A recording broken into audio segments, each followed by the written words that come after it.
Assalamualaikum warahmatullahi wabarakatuh. Abu yang kamu mulia. Nah, baca pertanyaan itu tentang malaikat.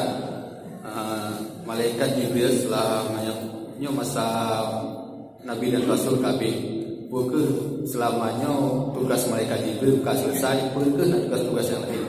Yang pertama,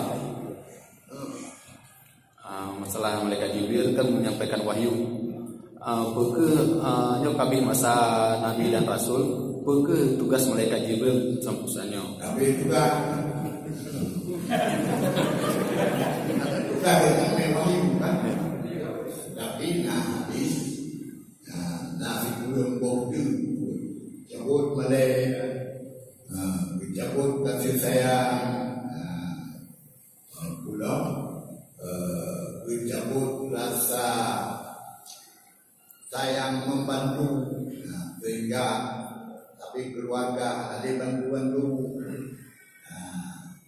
dan akhir disebut Quran. Nah juga. Tapi yang pokok wahyu Rasul dan ladang malaikat yang sampai kalah. Jino sampai kalah pak bini bapak.